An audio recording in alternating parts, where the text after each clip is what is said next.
Viewers, welcome back to ഹാ design. Sandal കളറിൽ ഒരു സിൽക്ക് ലിനൻ പോലത്തെ ഫാബ്രിക് ആണ്.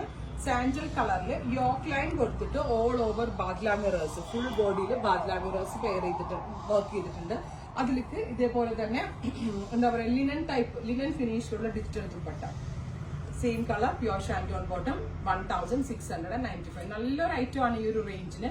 നല്ല റിച്ച് ആയിട്ടുള്ള കോൺസെപ്റ്റ് ആണ്. നമ്മൾക്കൊരു ഫംഗ്ഷനൊക്കെ പോകുമ്പോൾ എന്താ പറയുക, ലിനന്റെ പ്രീമിയം ഫീൽഡിൽ തന്നെ വെയർ ചെയ്യാൻ പറ്റുന്ന ഒന്നാണ്. 1695. Ready for dispatch. ട്രൈ ചെയ്ത് നോക്കാം. എല്ലാം സാൻഡൽ ടോൺ ആണ് ഞാൻ കാണിക്കുന്നത്. സാൻഡൽ കോമൺ ബോഡി വന്നിട്ട് കോൺട്രാസ്റ്റ് ഡിഫറെന്റ് കളേഴ്സ് ആയിട്ട് ബ്ലെൻഡ് ചെയ്തിട്ടുണ്ട്. നല്ല രസമുണ്ട് കേട്ടോ. ഒരു പീക്കോ ഗ്രീൻ, അതായത് പീക്കോ ഗ്രീനും സഫാർ ഗ്രീനും എല്ലാം കൂടി ബ്ലെൻഡ് ചെയ്തിട്ടുള്ള ലിനൻ ദുപ്പട്ട വിത്ത് ബോട്ടം. ഇങ്ങനെയാണ് സെറ്റ്.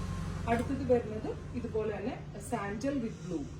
നല്ല ഇതുണ്ട്, നെക്കിലെ വർക്ക് ഇങ്ങനെയാണ്. ഒരു ടൈപ്പ് ഓഫ് ജക്കോർഡിൽ ഹൈലൈറ്റ്സ് കൊടുത്തൊക്കെയാണ്. യോക്ക് പാച്ച് പ്ലസ് ഇതേപോലെ തന്നെ all over badla mirror works ചെയ്തിട്ടുണ്ട്. നല്ല റിച്ചാണ്. സെയിം ടോൺ ബോട്ടൊക്കെ ഞാൻ സ്റ്റിച്ച് ചെയ്തിടണമെന്നുണ്ടായിരുന്നു, വെച്ച് തീരുന്നില്ല. അതുകൊണ്ടാണ് ഞാൻ ഇങ്ങനെ ഉറപ്പായിട്ടും സ്റ്റിച്ച് ചെയ്തത്. പ്രത്യേകിച്ച് ഇതിന്റെ ദുപ്പട്ട കാണാൻ നല്ല ഭംഗിയുണ്ട്. റേഞ്ച് ഓൾസോ അഫോർഡബിൾ ആണെന്ന് വിചാരിക്കുന്നു. ഇതെല്ലാം തന്നെ റെഡി ഫോർ ഡെസ്പാച്ച്. ട്രൈ ചെയ്ത് നോക്കുക.